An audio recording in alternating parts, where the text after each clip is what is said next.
I have an issue with this. I love the whole damn show, but logic just went out the window. You're telling me that you have the heavyweight champion down, done, and you have four motherfuckers standing over him. Not only four motherfuckers, but one of them have a Money in the Bank contract. Yeah. Bruh, tell me why Damian Priest didn't say, ref, here, I'm cashing my fucking contract in. What's going on, ladies and gentlemen? Welcome back to another episode of Inside the Storyline Podcast right here on Inside the Storyline Podcast YouTube channel. I am your host, Dutch the Creator, and I got my man Jay right here, aka Bronx Legend. What's up with you, my man? What it do? What it do? Long time coming, baby. We here. Yes. First, I want to, send the condolences out to you personally live on the show right now. My man just lost his father. That's why he couldn't make the first episode, which, did a great episode with Zoe Black. You guys can go down in the description box and watch that right now. But sending my condolences to you, my brother. You lost your father. I know that feels crazy, but you said he was a wrestling fan as well. Talk about that a little bit. Yeah, he was the one that, and thank you for the condolences. He was the one that got me into wrestling. When I was a kid, he used to come in the room, and he was best friends with my biological dad. Actually, So this was your stepfather. My stepfather, Okay, right? Okay. But he raised me, made me the man I am. So I'd say that's my fault. Hey, I got a 19-year-old stepdaughter. That's my little girl. I knew her since she was 3 years old. She's in Daytona Beach right now with a boyfriend. But that's neither here nor there. But go ahead. It's a whole nother podcast. That's a whole nother podcast. And I have it. Y'all know I have it if you know me on YouTube. Go ahead. Black dads behind the scene. Yeah, he used to come there, and my stepdad was like 6'4", 300 pounds, yo. So he used to come in there, and this is back in the 90s. He, had the kufi and the leather jacket, and he used to come in there, he's like, yo, what's up, man? So what's up, yo? Get up, and choke slam me, and all that. Yes, I love it, yeah. I used to be like, yo, what is that? And he used to be like, you don't watch wrestling? He said, man, let me put it on. And that's when it happened, yo. I want to say this was like Bam Bam Bigelow, Bret Hart, Rock was still kind of up and coming. Okay. Yeah, this was was like right before the Attitude Era. Right before the Attitude Era. This is probably NWO about to make WWF turn Attitude. Yeah, because they had all of the fucking, the clowns and the Doink, barbers and the fucking plumbers and shit. Man, I don't remember who got me into wrestling. I just remember being on the couch with my little brother on Saturday mornings watching. My earliest memory is Ultimate Warrior running to the ring and doing this. Yeah. That's my earliest. Adrenaline. Yes, man. You feel that in the living room. Yes. Just watching, looking at his veins. Like, I remember, like, damn, this nigga got a rack of veins in his arm. Got muscle on top of a muscle. Right. It was crazy. But that's great to hear that you shared that with your father, man. If I go to my father with some wrestling, he gonna be like, man, shut the fuck up with all that shit. I don't feel like hearing that. Nah, fuck that shit. Because my father is a gangster, and we do real shit. I'm like, all right, pops. That's my stuff. You ever seen a real nigga jump off the top rope? Got no ropes in the hood. Oh man, I miss your daddy now. Goddamn, man. Yo, He was such a huge spirit, and he was a jokester. And even when he was going through, his favorite saying was, he said, "Man, it's a small thing to a giant." That was the saying, and I was like, "Yeah." Rest in peace, man. We just got off. Of Raw tonight. Overall, how do you feel about the show? Was it a good show to you? I think from overall, 1 to 10. Give me 1 to 10. 1 to 10. I'm gonna give it between a 7.5 and an 8. Okay. Pretty good. Okay, it's pretty good. So, what's your overall thoughts about what you're seeing tonight? Ah, man.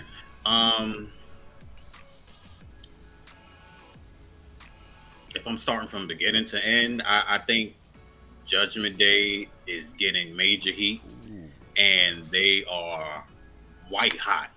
Like when you talk about a heel faction, that's it right there.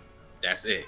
I said before, they kind of remind me of a New Day Ministry of Darkness. Ooh, had a baby. Yeah. New Day and Ministry of Darkness had a baby. Had a baby. I ain't even think of that, my brother. Yeah. Wow. Yeah. And they dominating too. And you can tell they're actively. They are all over the show, bro. All over they was in the beginning all the way to the end. You know? I ain't even look. Look, I'm watching it. I see Damian Priest coming out because I thought that was about to be the contract signing, and then Damian walked out. I'm like, what is he? Oh, he got a match. Then we got Apollo Creed. I'm like, Apollo Creed? Man, shout out to Apollo Creed, but shout out to Apollo, because he can't find his niche. He gonna find it one day. I mean, they turned him into an African, and then I seen him on NXT talking about, I'm coming back strong as ever. Nah. Let me tell you something. That African accent was one of the worst accents I've ever heard in my life. That was the equivalent to hearing Will Smith in what was that movie? Concussion. I said, "Hey, yo, come on, man, you gotta cut it off." And it's racist, man, because they like, you got it. Good. Sounds good. Sounds good to us. No dubbing, no auto-tune, nothing. We're gonna keep it just like that, raw. Man, so the show starts. It starts. It opens up with Judgment Day, which I think that they should do that. They was dependent on the Cody opener, but now Judgment Day is holding their own, and Dirty Dom is turning into the biggest thing in wrestling. I'm sorry. What you got to say about Dirty Dom? Dirty Dom is the best heel right now. I was going to say earlier that he could possibly be the best heel in history, but I think that would be going for a stretch. Yeah. So you can't say that. Yeah, I can't say that. I mean, not based off of what he's doing. It's just you need some time. Yeah, but it's just the way the audience reacts to him. I haven't heard that loud of boos since Stone Cold chose WCW and made the alliance. Because Stone Cold was the it guy, for the Attitude Era. So when they jumped and went to WCW, people was upset. They was in their feelings. They felt that. And they was like, man, fuck you, Stone Cold. They was like, signed F316. They was livid. Like, what the hell's going on? Right. I ain't gonna pay my hard-earned money to jump ship. Right. But how do you think Dom is actually I think he's taking it pretty good. That's a lot of pressure, man. That's a lot of pressure. I'm gonna be honest with you. I didn't think he was gonna blow up this fast. I really didn't. I watched his matches when he was wrestling with Ray, and I was like, okay, I can see a little something going on here. I was thinking more, what do they call it? Luchadora. And I'm like, okay, it's probably going to be one of those. But he took the mask off. Right. That didn't last long. He took the mask off. He started kind of getting into his zone. And now, you see, he got the Eddie Guerrero shag going on. That mullet, and he, like I said, is one of the hottest heels right now. When The man can't touch the mic without the room exploding.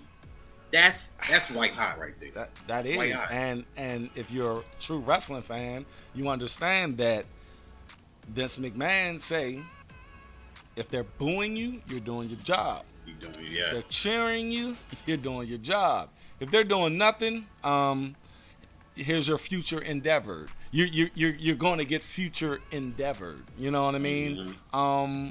I think Dom is taking on this very well, and why are we surprised? His father is Rey fucking Mysterio Jr.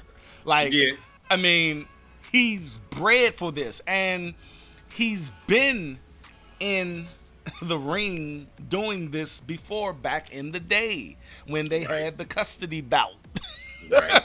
Now, I wasn't here for that. Zoe said he was there all the way up until, he said he fell off in 2005, and then he came back in 2015. Everybody I know who's wrestling fans, especially my age, we fall off around college. Did you ever have a fall off moment? If you didn't, I tip my head off to you, my brother. I was always, I was always kind of in it, but I wasn't as in it. I want to say around the time when Cena had his beef with Batista. Okay. Yeah, it was. I couldn't really tell you what was going on there, and then I know, like, my brother and them, they was into it. Then this is when the Nexus came about, and what was it, the Core or something like that. You know, it was. See, I want to say I came back when Brock came back, because that's what I remember. 12. Yeah. Mm-hmm. I know it was probably a little bit before that, but that's, I always line up me and Brock's second run. That's our second run. Like how WrestleMania is my age. So every year, WrestleMania, I grow with WrestleMania. We grow together. You know, that's a really good way to measure your age. Yes, it is, bro. Like, I know, like, WrestleMania 40, I'm going to be 40. WrestleMania 41, going to be 40. So that's how I look at the shit. So WrestleMania, like WrestleMania 41. Hey, shout out to Dutch. Happy birthday, bro. There you go, man. I got to make I never went to a wrestling match before. I never went.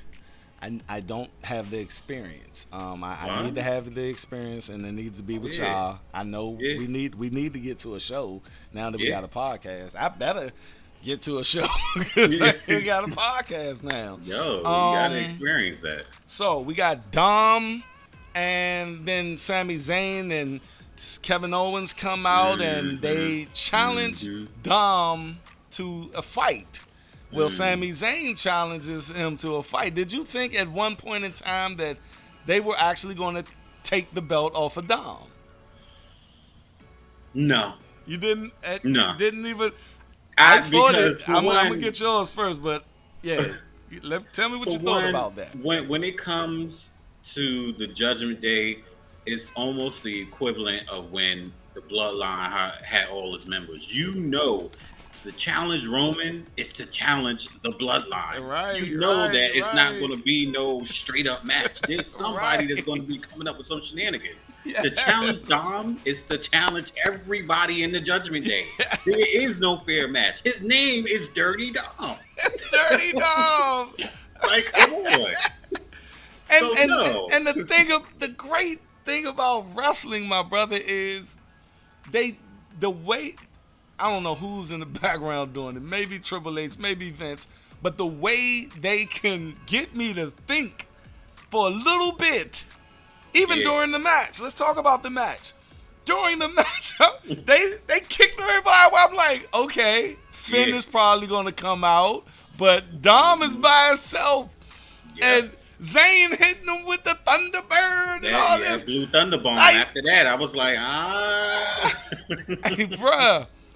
It was so many times where I'm like, but that's the beauty of our business when it comes to professional wrestling, my brother. They get you on the edge of your seat and get that emotion going, and you, oh. And you up there, heart populating, and you like, yes. yo. And it's racing. Man, it is. I can't even explain it. And non-wrestling fans don't understand it. They don't understand when we see that count. We looking in slow motion. People's when everybody like, we like, man, the Undertaker, when that third Joan hit, my man, like that face. That meme will forever be famous because that's exactly how we all felt. Yeah, oh my God. Like, Roman, I didn't believe it. When Roman got pinned by Jay Uso, we was like, because I was saying, when was the breakdown going to happen? So I was like, is they going to let it happen now? Yep. And when they did, I said, oh, okay. So here's the destruction. Yep. Little piece by piece. And that's and the thing is, they need to keep the belt on Dom as long as possible. And like I told you in the group text, I said, for NXT belt to be defended on Raw by Raw people is amazing. Mm-hmm. And shout out to Nick Khan, president of WWE, for incorporating it, because you've seen in the last couple of, about last month, how NXT is really integrating with Raw and SmackDown. It's because he wants to expand that. He want to make it its own little brand as well. And I think that's a smart move strategically for the whole company. Absolutely. So we go from Dom and Zayn to Rhea Ripley, man. Let's speak on her. What do you? First of all, what you think of her? That's your baby. That's my baby, yo. That's cheeks. My baby. Them cheeks. Them goddamn cheeks, boy. The legs. Woo! Just everything. Just everything. Just the lips. Go ahead and give me the gravy and the butter. Rhea has always been a beast, yo. I followed her from NXT all the way to the main roster, and she's been a beast. Okay. She can technically be described as the New Day China. Yes, I agree. Yeah, I agree. So, do you think she studied? Do you think it's intentional? Do you think she studies China to invoke this? Because you see her doing a lot of that shit that China used to do with Eddie, with Dom. So I peeped that tonight where she was like, Dom is my Latino heat. And I said, oh, okay, here we go. China and Eddie again. So could that be intentional? Possibly. Possibly. But Rhea Ripley alone by herself is just a polarizing, dominant female figure in wrestling. Like, from her strength to the entrance music, the gothic of it. I mean, I don't know if you remember, but I don't really remember a gothic type female wrestler that actually made it, They always been Pritzy, Alexa Bliss. Yeah.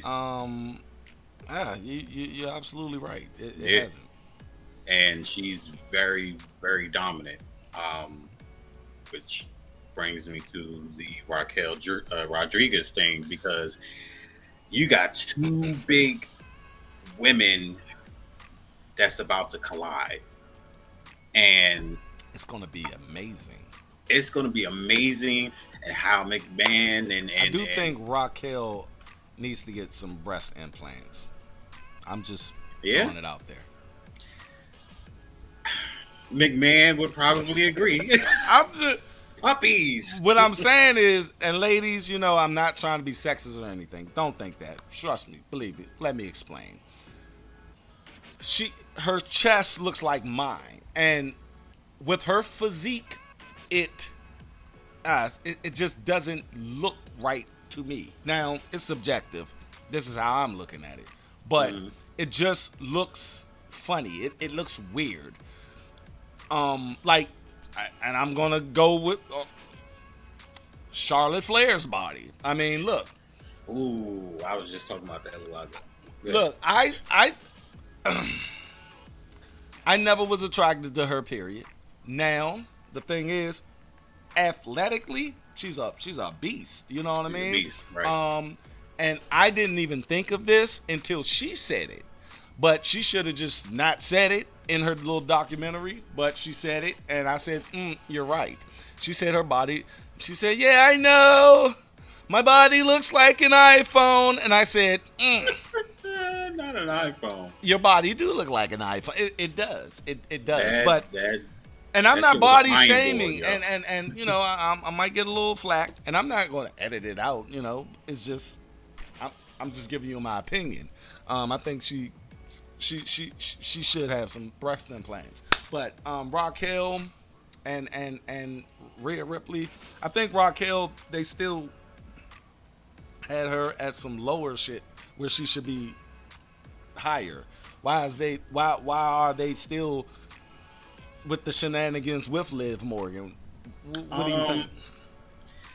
So, if you're looking at how good she is at wrestling, Raquel, she's still got a little more practice to go. Okay. But at this point, they're looking for new opponents and good ones for Rhea Ripley. Okay.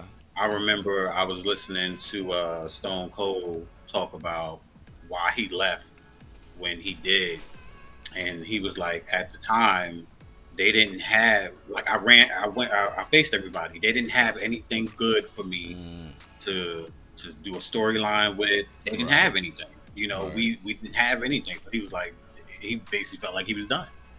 And so when you have a champion that's like dominant like Rhea Ripley, you have to have good talent lined up. And even though Rodriguez is not at her tip top shape when it comes to wrestling, she's still an obstacle that you could say, you know, like Andre the Giant wasn't the best wrestler, right? Like, him versus Hogan, come on, like, we like, oh, yo, well, I don't know about that, yo. Andre the Giant is huge. Same thing with Rhea Ripley and Rodriguez. Rodriguez is huge. She towers over her. Yes. So it's like, man, she's not gonna be able to sit up there and bench press her like she did Liv Morgan or like she did Natalia and stuff like that. It's not gonna happen. It's not gonna be a walk in the park. She gonna give you them hands. Rest in peace to Natalia career, man. Yeah. It's like they tried to do something, but just, I mean, that last match was good. I'm gonna go ahead and give it to her. Yeah. But you knew she wasn't gonna win. The thing with I get what you're saying. I understand it completely, because let's go to China. See, when China started, she was always fighting men. It was always just fighting men. I mean, she even won the Intercontinental Championship. Yeah. And then when Triple H got with Stephanie, you know, they just pushed her to the side. Oh, okay, go be a woman's wrestler. And right then and there, that's when they try to put makeup on her, put her in a little, you know, like, she dominated who was you gonna put up against China? Like, China dominated, and I think that's what that was about, huh? You know what that was about, though. Why they did her that way? Because her and Triple H, they had a real life thing going on behind the scenes, and Stephanie wasn't having that shit. She said, put that bitch in the ring. Get her far away. Nah. Hey, man. Oh, man. I wasn't trying to go there, y'all, but he went there. I tapped it, but he smacked her. Hey, look, I'm telling you how it was. I mean, if you really look at it, you know, she wasn't going for that. Get her ass away from her. Put some makeup on her or something. You know? Rest in peace, China. Rest in peace, China. Right. Rest in peace, China. But that's where they're at with Rhea, I believe, right now, to where, who are you going to, Raquel, and you're right, she's not that ring general, you know what I mean? She's not, and I don't think she should take the belt from Rhea. I think Rhea should go on a straight up Roman route. And she is, because I don't really see anybody taking it from her. Now, I will say this, and this is the only person I can really see running through her because she's just that dominant, and that's Nia Jax. And I say that because but she's if not you at the company.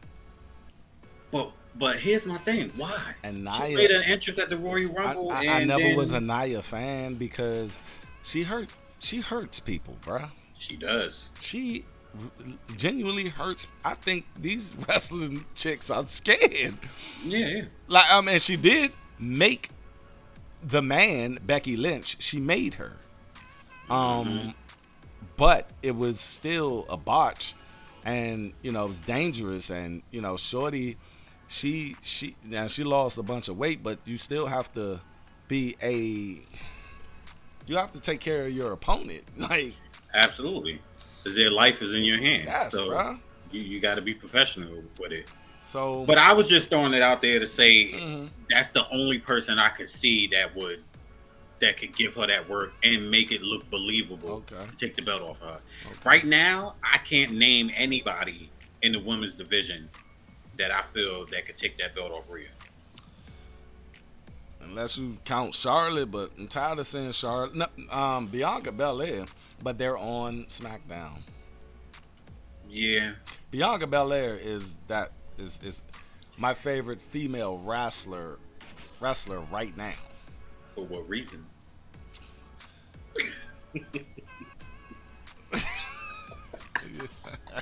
Go ahead. I'm going to say it. She's a beautiful young lady, right? She's probably the cutest chick in wrestling right now. Right. But her skills are unmatched. She's very athletic. She is very athletic, and she's very they need to turn her heel really quick. I'm dying to see the EST heel, because EST is heelish, but they make it it's for some reason they making it work with being because the babyface never supposed to tell you they're the best. Well, yeah. It's never. John Cena just say, "Don't give up. I might not win, but I'm gonna give it my all." Shorty literally saying, "I'm the best in everything." So that's heelish. They need to go ahead and do that. But I don't want to get on SmackDown. The thing is, I think Rhea Ripley is probably the most dominant wrestler in in wrestling today. I'm going to say wrestling, AEW, New Japan, everything. She's a beast, and they need to understand what they have there, and I hope they do. Moving on to Finn Balor. The Liv Morgen beatdown though. She fucked her up though. Could we say beatdown? I think that was more of that was a the way that she messed brutal, her man. up. It was brutal. I love it. It was brutal. It was what McMahon say. It was ruthless aggression. Ruthless aggression. Like bruh. Yeah. That beatdown was, and I love beatdowns. Yeah. You can't get enough of them. You can't get enough. Look, for me being such a wrestling fan, I actually hate watching a long ass match. I hate long matches unless they're interesting. You see, Bloodline or Hogan versus this person, like it has to be interesting. But regular match, I'll go ahead and take that shit home, man. Just long for no reason. That Randy Orton versus Edge. Bruh, I get the Tommaso Ciampa, Bronson Reed, what's his name? Bronson Reed, yeah. Bronson Reed. That match was fucking too damn long. Okay. Like, come on. Like, it was long. It was long, but let me say something about that. I was never a huge Ciampa fan until I'm not a huge fan right now, but I got a new respect for him because the way he was fighting tonight and the way that he showed the strength by picking. Did you see him pick him up?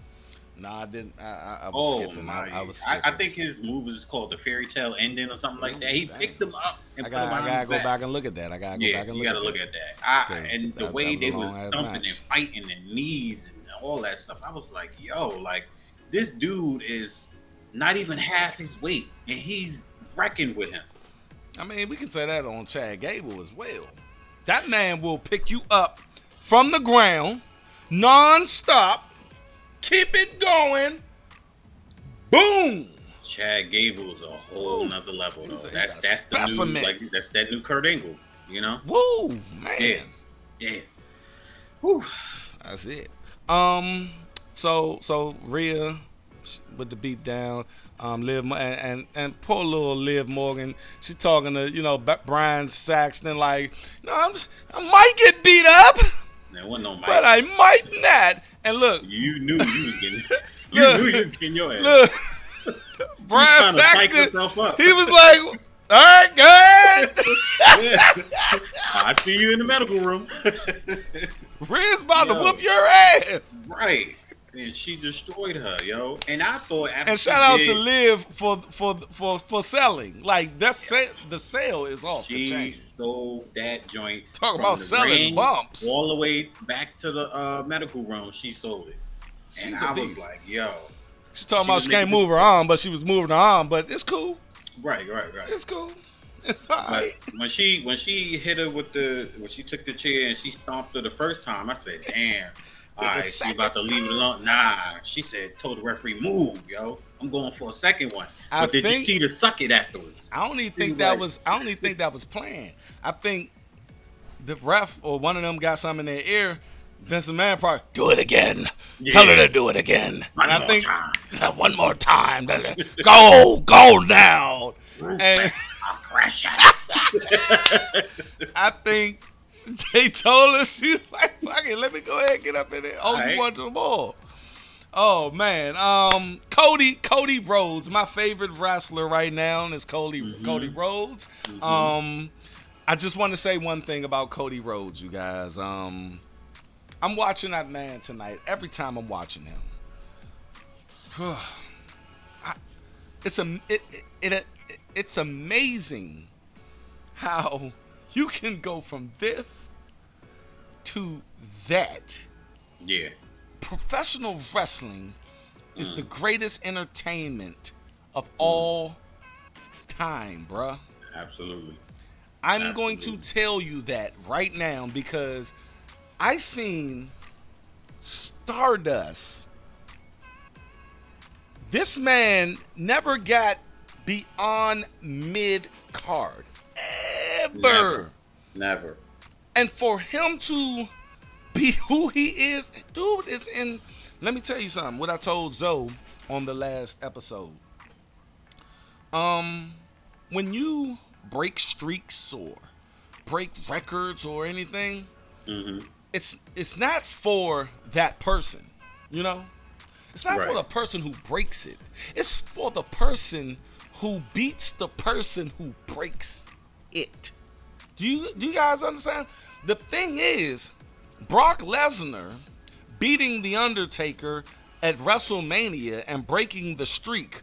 Whoever works with Brock Lesnar now, you know, and John Cena said it on the interview with Not Sam Wrestling. Shout out to Not Sam Wrestling. Hope we get as big as him one day. But he said, and I hope we can, you know, interview John Cena or anybody. That would be amazing. I will interview Hornswoggle. For real. McMahon's illegitimate son. Yes, we need somebody. But he said, he was like, you know, Brock came to me at the SummerSlam where he just suplexed City the shit out of him. He said, look, I think I need Okay. I found this on the web for he said he was like, you know, Brock came to meet us at the summer. That was Siri. Siri just comes on my computer and Siri be listening, yo. Yes. But anyways, he said that Brock came to me and said, look, man, I think I need to suplex you, you know, because, you know, I'm red hot right now. And he said, I completely understand it because you broke the streak. So at the end of the day, man, it's all about doing something with some, like, Cody is, we was all mad at WrestleMania. I was mad. Absolutely. But we didn't see the bigger picture. And the bigger picture is this man is getting more stock. He's getting more equity, bruh, to where WrestleMania 40 comes around and he beats my man and hold that motherfucking belt up. But anyway. Are you talking about Cody beating Roman? Yes. Okay. So, well, let me backtrack to the Brock and Undertaker. You know that was planned at the last minute. I understand. Right. Okay, so that was never the original plan. It wasn't. But it happened. It happened. Because it was Brock Lesnar, I was mad. But if you wanted to say who could do it and make it look believable, okay, Brock. It had to be Brock. Triple H. I think it. Like we said before. Triple H? The cerebral assassin? If it wasn't Brock Lesnar, it would have had to be Shawn Michaels. I wouldn't be mad at that either. But now, even though I don't agree that it should have been Triple H, the best match I ever seen in my life was Triple H, Undertaker 1. Not back in the day one, but the one before the cage match. That match, no one talks about ever. No, but if you watch it, I'm talking about the one without Shawn Michaels. Yeah. That one, that's the best match I ever seen, young. Yeah. That was a beast. It was. I think that's the only match I ever watched again. I don't watch matches over. Right. But I think that's the only one I will watch. I will watch today. Hey, fun fact. What's up? Triple H is the only man that faced Undertaker 3 times at WrestleMania. Wow. Did you know? I did not know that. Yeah. Because that one that you were saying from back in the day, that was the first one. And people forget and then he fought him 2 more times. He's people the only forget man. About it. So speaking of Brock Lesnar, Cody Rhodes come out and, does his whole little spiel about, Brock Lesnar. And I like how he put his mom's in it and was like, she wasn't impressed because, she seen his father getting his ass whooped all the time. So, and I love I love the way he put things when he tells the story. He's like, I'm not gonna. Everybody's thinking, don't poke the bear. Don't poke the bear. No, I'm gonna flap. I'm gonna flap the bear with that big ass list. Slap. I'm gonna slap the bear and tell him to come like that. Yeah, he's so intense because he's like me. I'm a very passionate person when I'm on camera. Like, you see it, you know what I mean? Yeah. And he's that to me. And people hate that about Cody. I love it because I'm an animated person. I talk with my hands. He talks with his emotion, and I talk with passion. So I understand him and I get him. Right. And he turned into my favorite wrestler when the Peck just did it for me. Yeah, vicious, And I think I think prediction. I think Cody's gonna win. What did you think about Cody's promo tonight? And do you think he's gonna win? Cody has that gift that was passed down from his father. He can do no wrong when he's cutting a promo. Like you said, he's very passionate, and he has that emotion that draws the audience in. But here's what I wanted to say earlier, because this is the feeling that I get. I hope I'm wrong, but this is what I'm going with. Do you think that because Cody didn't win at WrestleMania, when he finally does win, they would have missed that white hot moment? Do you think it would still be as special as it would have been had he won at WrestleMania, like everybody thought he was going to win? Because now it's almost like the storyline has been dragged out.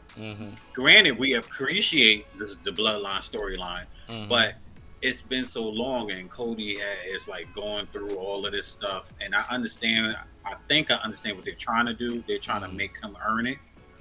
But on the other end, it's like, okay, so when he gets there, it's gonna be like, oh, okay, well, I guess at this point they didn't drag it out so much. We don't have a choice but to just go ahead and drop the titles to Cody.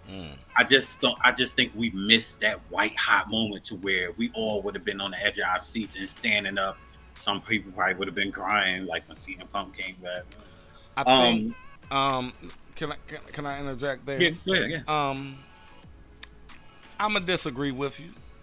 Okay. Now, I would agree with you a day after WrestleMania. I would have agreed with you wholeheartedly. Like, man, it's bullshit. You can't build that man up like that again.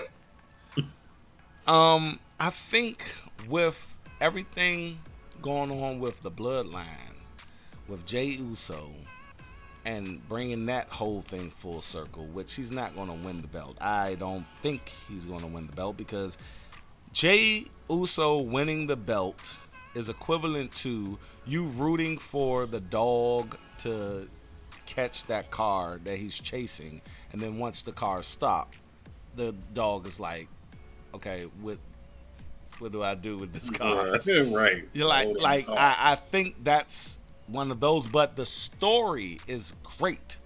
And I think they're going somewhere with Roman to turn him babyface after. I think they're setting up the seeds to grow the babyface turn after WrestleMania, after he loses the belt to Cody. Now, Cody is on this side hustle right now, this side road with Brock Lesnar, right? Right. He still has to have someone after Brock Lesnar. I hope they do not give him Bray Wyatt, because that will, working with Bray Wyatt is, it's certain people that can make it work, but some people, it's just like Seth Rollins. It did not work. It did not work. And the thing is, it's like you have to put him with someone who will elevate him even more and give him that oomph. Because they got to ramp this shit up. Royal Rumble. He's going to win the Royal Rumble. He's going to win. But I need, bruh, what we know about wrestling is every time they let us down, they pick us back up. I'm trying to tell you, come WrestleMania season, road to WrestleMania, when everything's cooking again, we're going to be right back where we were the day before WrestleMania day 2. We're going to be right there or even bigger. Trust me, bruh, because we're talking about it now. We're talking about it now. So at the end of the day, it's going to be there now. If you ask me this a day after WrestleMania and Cody don't win that belt, it's over. I'm not even rooting for Cody anymore. No one is going to root for Cody anymore. Cody is just they're going to make him look like a fool. Yeah. So I'm hoping you're right. I'm hoping you are, but it's just the feeling that I'm getting. Roman has been holding the title so long, and he has such a huge presence within the WWE now. Right. I think him, once this title gets dropped, because he doesn't want to be a full timer anymore. He wants to get into acting and all that. And he already said that this is a young man's game. Yeah. Usos is getting older. He's getting old and all that stuff. It's time for them to transition on. And they got the perfect person that's going to help them do that. Yeah, exactly. But my thing is I'm getting that feeling as like when Stone Cold had his last match, and it's like, dang, wrestling without Stone Cold, okay, that's a really empty hole. Yeah, we're gonna be able to see him every now and then, but is it really gonna be the same after that? Not saying that there wasn't other good talent left, but it's Stone Cold. It's Stone Cold. Right. Steve And Austin. I feel like this generation, that's their Roman Reigns is kind of their Stone Cold in a way. And it's like, damn, it's coming to an end soon. I think it's going to fill a hole. And even with that, I still think that now he's going to be a part timer, but I still think that Roman has a good. I think Roman has still have a good 5 years in him. That, and I say that lightly, but I think Roman has that it factor right now. Yeah, and absolutely. It's hard to get into wrestling. I mean, it's hard to get into film. You gotta think. Only Batista and The Rock and John, that we only got 3, bruh. That's major in major movies. Right. And even let's just take out The Rock, John Cena and Batista, they were like, they struggled like shit for years. Oh yeah. They just starting to get their just due. Just because you the shit in wrestling doesn't make you the shit out there. And best believe when he go out there, and even though The Rock gonna be, by his side giving him the shit, he's still gonna have to, make money. Because if those joints ain't going through like he wanted, and paying with WWE gonna pay him for WrestleMania that year, he gonna pop the fuck up like Undertaker, like, hey, what's going on? Right. So, but here's the segue that I was talking about. Rock has his own production company called $7 Production. Rock is not going to pay him no little bit of money. He's going to make sure he getting paid. And if he takes the same energy and passion that he uses to play the tribal chief, that's a lot of emotion. That's a lot of passion. You're right, and it's believable. You're takes absolutely that same right. one and puts it towards the characters that he played. You're absolutely right. Not to mention he's a fellow Gemini, but we ain't gonna get into the astrology. So Cody promo tonight. What do you think of it? Again, I think he cut an amazing promo, and I always think he cuts an amazing promo. But if I could be honest, what the Brock Lesnar this is angle, inside the storyline, baby. Right. I always tried to find the reasoning behind why Cody had to fight Brock. Because I felt like it was definitely random, because it was like after Roman, they was like, well, damn, we got to find something for him to do and something big. Yeah, it had to be big. Right. And I was like, Cody versus Brock. But did that get our mind off of that loss? That's the real question. It did. It did. It did. It was something. It was something to do. But he said it was something to do. But I will say this: did I expect Cody to beat Brock? Absolutely not. So when he did, I was shocked. My hands was on my head. I was like, "Yo, did he?" And the way they did it was pretty good too. And they had to do it like that. Yeah, it just couldn't be like. So, do you think he's gonna win at SummerSlam? This rubber match. I think he has the win. If they're ramping him up for WrestleMania and Royal Rumble and all that, you're right. He has to. This has to build his momentum all the way to WrestleMania. Who's his next opponent? Because he needs something from here to Royal Rumble. Unfortunately, for a big opponent, we can't do Seth Rollins again. We've been there, done that. But Many and I do want to save that one. Like, yeah, they need that need to be, because that's his Joker to his Batman. right, So, right. You mentioned Bray earlier. He's a big one, yeah. but it would have to make sense. But didn't they kind of try to do that a little bit, and then Can I give you one? Go ahead. That I think will be great for the time period that he needs. And it will just go great with his story, building, going through the motions. Randy Orton, music hits after he pins Brock Lesnar. You hear, I hear voices in my head. Oh, by the way, this is the Randy Orton shirt. Boom. Venom Boom. in my veins. Boom. Check it. Yeah.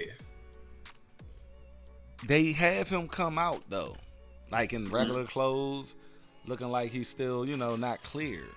Right. And he's like, man, because that's legacy. You see what I'm saying? And they did have a little powwow when Cody first got back, so it's already in. I'm booking right now, baby. I'm in book mode right now. He comes out.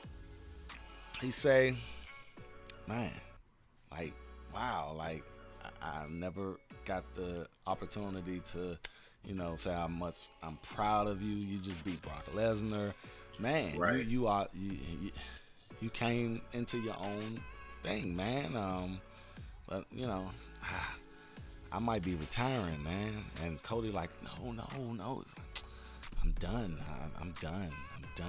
Now this is at SummerSlam. Like, I want this at SummerSlam. Yeah. I'm done, man. And a lot of people think I'm coming back, and everything is just, and Cody he starts tearing up. He's like, no, man, like, damn, like you that guy, you Randy Orton, you the Piper, right? Like, that's legacy, man. This legacy, like, yeah, man, it's crazy.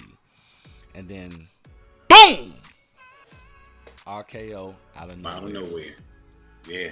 And he get up with the take off his shirt, like, bruh, woo! I can dig that.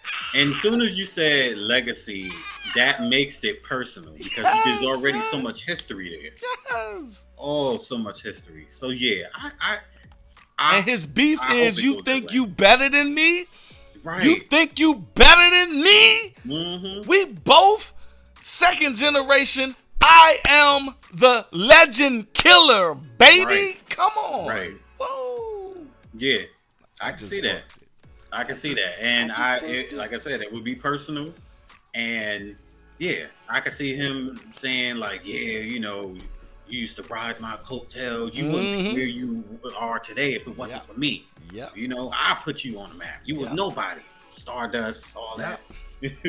You wouldn't even have the audacity to go out and make another wrestling company without me.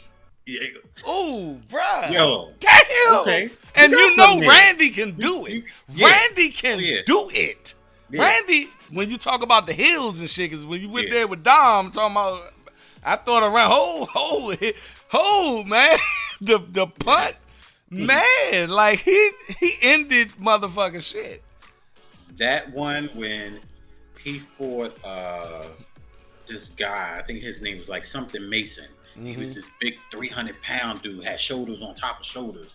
And at this point, Randy Orton had punted damn near all of CM Punk back up. And he was the last one. And the dude thought he was going to get him. And Randy turned around and RKO'd him, pinned him, and he was walking out the ring. And he started doing that. My man. Transforming and shit.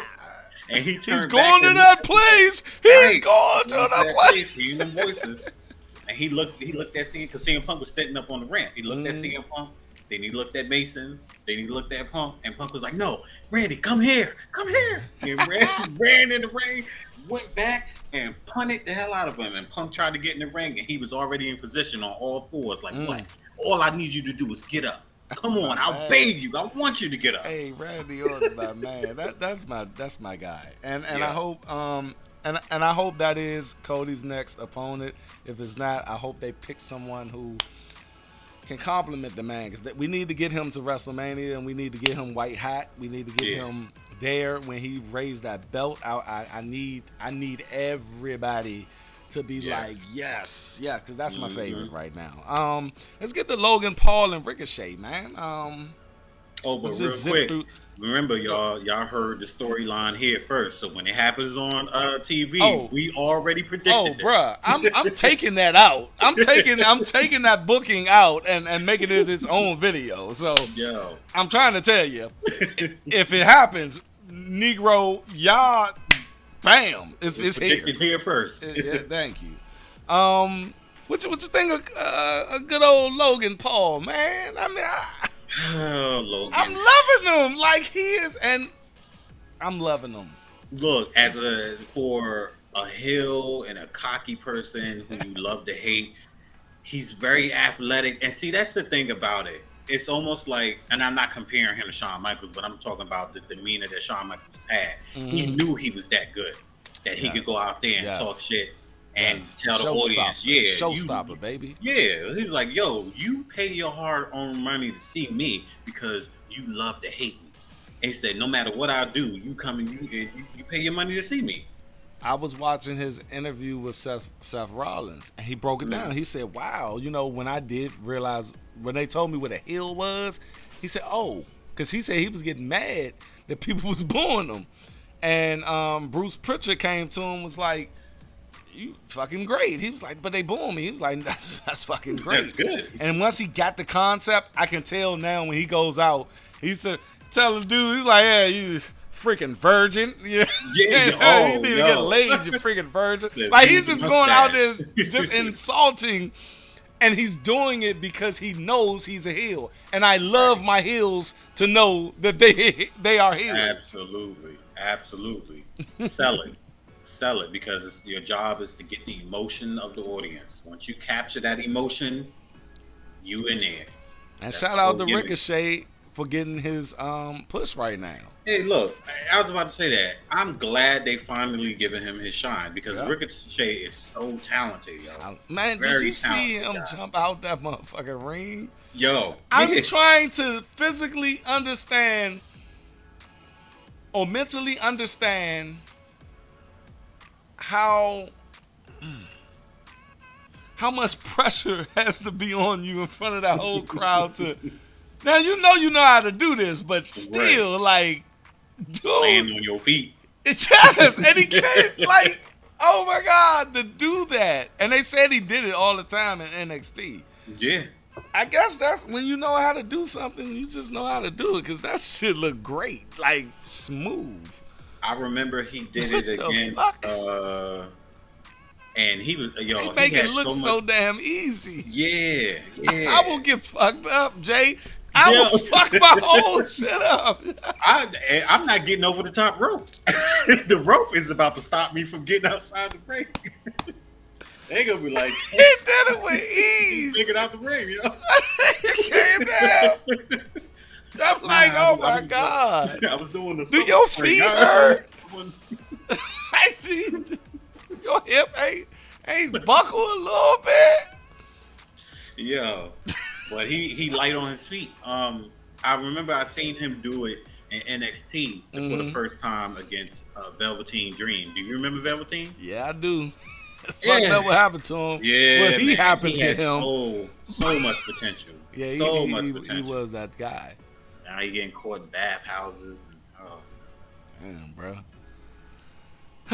Yeah, we got Vince McMahon said keep the show going. Damn. Woo! On TMZ. Bro, you didn't read me my rights. My Miranda rights. You didn't read me. Why are you arresting me? Oh man. That's some messed up stuff. Ricochet girlfriend is getting her just due too. What's her name? The announcer chick. That's his girl? That's his girl. Hey, yo. You notice when she be saying his name? She put that extra oomph in there. Like she be doing it. Let me tell you, she a beast on that She's mic, a though. Beast, man. The way she be introducing the people, I'm like, She's okay. a beast. A beast. And when she's doing it, I'll be watching her. It's like she be doing her fingers like this. I guess it's a comfort thing because she be I be like money. Yeah, probably that. But I know she be up there looking at her man like, I told you we was gonna make it. We was gonna fucking make it. It was like, see, I be watching him flip outside the ring, but when we in the hotel, he flipping inside this. He be flipping and put in this pussy. We flipping in this. Probably do be watch it.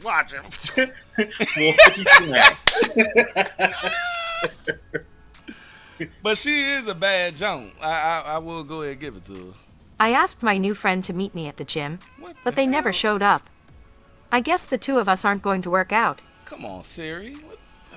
My bad, bro. Did you hear that? Yeah. Oh. That's why I said Siri tripping. I ain't know what the fuck is she talking about. She want to be heard. All right, man. Ronda Rousey and Shayna Baszler. You know, I didn't get to see that one, but I seen a little bit where they was talking about. They're ruining it. They're ruining it. This should be one of the greatest storylines ever. Yeah. But and I understand, and I'm not blaming Ronda at all because that's not what Ronda does. Ronda's not an actor, you know, so they should have protected her more by not give her a Paul Heyman.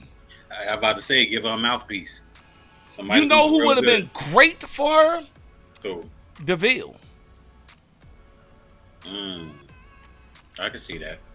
She would have been that mouthpiece for Ronda. Yeah. Because I don't blame Ronda and I don't blame the wrestler. I blame the writing and creative. Like y'all trying to put a circle and a circle peg in a fucking square hole. Like you know she's bad on the mic, so why would you put her on the mic? I guess they don't have no choice. Just have someone. Matter of fact, have Heyman do double duty. Let Heyman be her mouthpiece. If Heyman was the baddest woman on the planet mouthpiece, bruh, I'm sorry. I'm sorry. I'm gonna go use the bathroom real quick. You talk some more about that real quick, and I'm gonna go ahead and make that big right there. And I'll be right back, my brother. All right. But yeah, that Ronda definitely she's not as good on the mic as she should be. And you would think that she would be as long as she's been inside the WWE, but that's just not her strong point, you know? Never has been. And as far as the acting, you know, she had some roles and stuff too. You think she'd be a little better at it, but again, it ain't no strong point. Also, the Ronda and the Baszler thing, I think it's a good send off if it really is her last match and she's doing whatever she's doing after this. Then this is a good ending for her. Because this is somebody that's on her caliber, somebody who has been in UFC, somebody who can go submission for her and can keep up with her. Like Baszler said, she said, I'm going to fight her. And I real live think she's going to fight her. Like they might put on some gloves and really get the wrecking in the ring. And I think McMahon is probably going to let him because it's going to be his first of his kind. I think somebody else might try to do it, but it's not going to be on this caliber. So I think the match is probably going to be good. It's just the build-up of it hasn't been that great. So we're gonna see. We're gonna see. I definitely think that Baszler is gonna come out on top. I don't think Ronda's winning this at all. What? Yeah, I don't think so. I was just saying when you was going, I said Baszler said she's gonna fight her. So I think it's really gonna be a real live like fight. Because both of them did UFC, right? Yep. Yeah, so I think they really gonna. No, I don't think. I think it's gonna be a simulated real fight. Okay, because they can't. They definitely can't have them fight for real. Kids in the audience and stuff. And yeah, because if Ronda, if that happens, Ronda will fuck her up. I'm sorry. But Ronda losing. She is supposed to be rolling out. Rolling out, right? Exactly. So I said that's why I was like, this is a really good send off. It's a excellent last match. Yeah. It's always good to go out counting the lights. And and behind the scenes, Baszler is a girl, so she want to put her on top anyway. So. Right. It makes sense. Right. We got Drew and Gunther. I was mad I missed some of that, but I think Drew is going to be a problem for Gunther. It kind of reminds me of when Drew fought Roman. Mm-hmm. I don't think people really realize that Drew is a lot bigger than Roman. He is, and just especially taller, and he's solid. Mm-hmm. Like there's no movable parts. Like he's solid. So I thought people thought Roman was just going to kind of just go in there and just manhandle him, and that wasn't the case. Like Drew could take the punches and then throw them right back and ragdoll your ass. That's true. So Gunther is more slim, and I'm not saying he don't have power, but his power is nowhere on the level of Drew. But he got power though. I don't know. I don't know when he be forearming motherfuckers. But he's not powerful. He's not more powerful than Drew. Now I had mixed feelings about Drew coming back and going for the Intercontinental belt. I'm still apprehensive a little bit about it, but I gotta critique what they give me. So Gunther and Drew, it only makes sense if Drew wins, because why bring him back for him not to win? Because, and I do believe this, if Drew losing to Seth Rollins when he comes back will not hurt him as much as him losing to Gunther on the comeback. Do you agree? Yeah. Or do you see what I'm saying? Yeah. No, I get it. But I think the bigger plan is for Drew to win it. Mm-hmm. Because he said to Gunther, it was me and Sheamus' dream always to fight one another for the Intercontinental title. Mm-hmm. But it was a triple threat match, so therefore you got the upper hand because our egos got in the way. So they're going to give it to Drew. Drew's going to keep it all the way to WrestleMania, and it's going to be Drew versus Sheamus for the Intercontinental title. Now, this is the only title that Sheamus has never held. The only one. It's only right. I see where they're going with it, and you already know it's going to be a good match because, come on, hell yeah, it's going to be hard hitting. Fuck yeah. And it's just going to be all everywhere. If there's some ring left after the match, I'll be surprised. That's true. Scottish and the Irish. I think WrestleMania 40 alone is just going to be amazing. Stacked. Man. Stacked. Love it. I love it. Let's go ahead and wrap it up with this contract signing that went fucking haywire. I really thought I have an issue with this contract signing. Did you see the whole thing? Nah, you was telling me hurry up. I don't think by you the did. time I logged on, Seth was on the floor. What the fuck happened? Damn, Seth, what happened? Now, Check it, bruh. This is a continuity. I have an issue with this. I love the whole damn show, but logic just went out the window. You have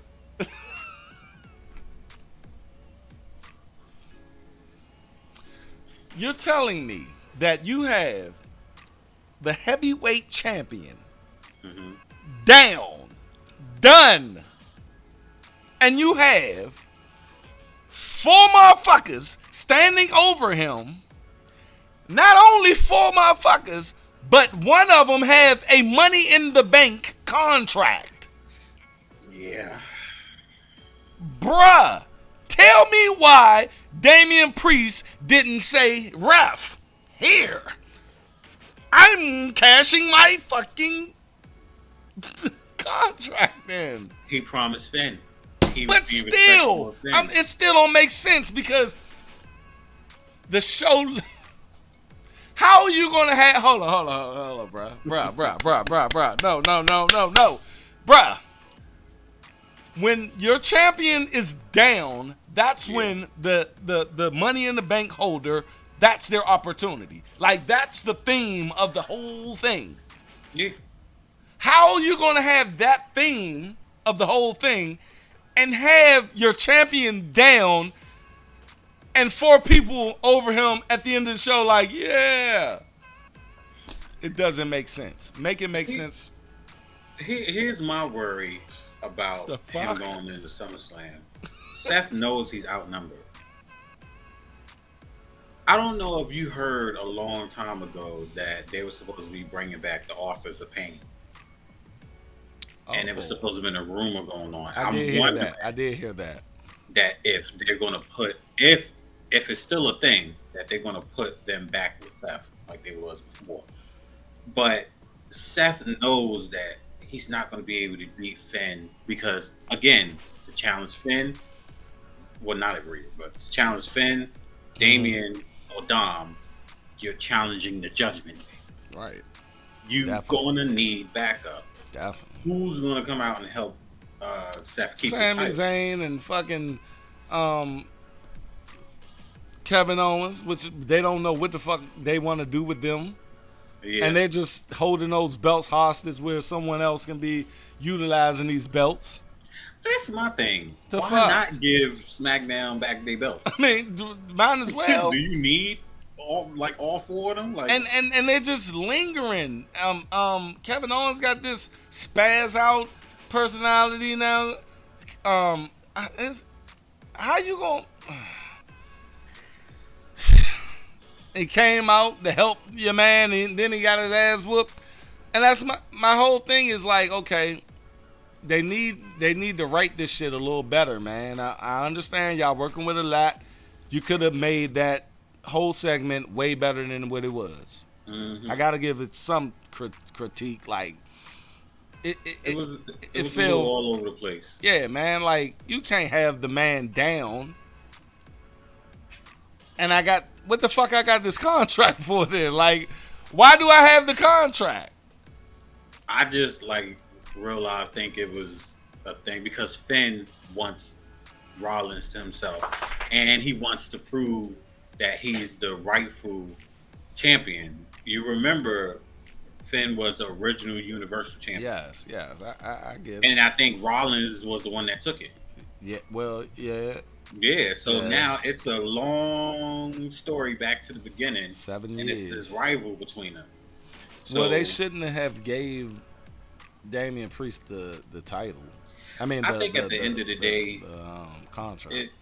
I think at the end of the day, Damian's going to end up being the one that turns. Yes, I think at SummerSlam, it's my prediction. I think at SummerSlam, Finn is going to win it. Mm-hmm. And within moments, Damian's going to cash in and win it. That's going to be some smoke in the city right there. That's going to be some smoke. But what do they do with Seth after that? I don't know. Somebody got to be coming back, or Cody is going to be open. They might go Cody again. They might. See, they even fought like 8 times already, yo. Like, but I like their feud. I actually like their feud. It's entertaining, but they don't want to dry it out. Like, you do want to wait. I want to see Cody win the belt from Roman, then Seth challenge for that belt. That'd be great. SummerSlam 2024. That'd be great. Yeah. I can see that. You want to add any more that we didn't hit on tonight, my brother? Nah, we did the Apollo cruise. I'm trying to think of some other. Yeah, because I jotted down all of the important parts. Yeah. I think we did pretty good. Yeah. Good timing as well. Like an hour. A little over an hour. Yeah. Okay. That's it, man. I think we did pretty fucking good here, man. Yeah. It'll be the second episode of Inside the Storyline podcast, man. I hope you guys enjoy this. If you're watching, and please share the video. Let people know. Look, man, we're just a couple of wrestling heads, like y'all see on the description of the channel. We're just a couple of wrestling heads trying to give y'all our perspective on professional wrestling. And on top of that, y'all go down in the comment section, talk all of it. Y'all may not agree with us. Y'all may agree with us. Let us know what y'all like about the show so we can do more of that and incorporate that into the show. Do you like me going off on a rant? Do you like Jay, meticulously breaking down the subject? I mean, if you like it, let us know and we will give it to you. I understand that this niche is saturated. I understand it. I get it. We're trying to get in when we fit in, though, baby. Absolutely. That's what it is. I'm going to give my man Jay the last word and we're going to get up out of here. Man, subscribe. Yes. Subscribe to the channel. Like the video. Share it with your friends and family. Anybody that's been a fan of wrestling, anybody from the Attitude Era, from this era, share it, like it, spam it, everything. Because this is all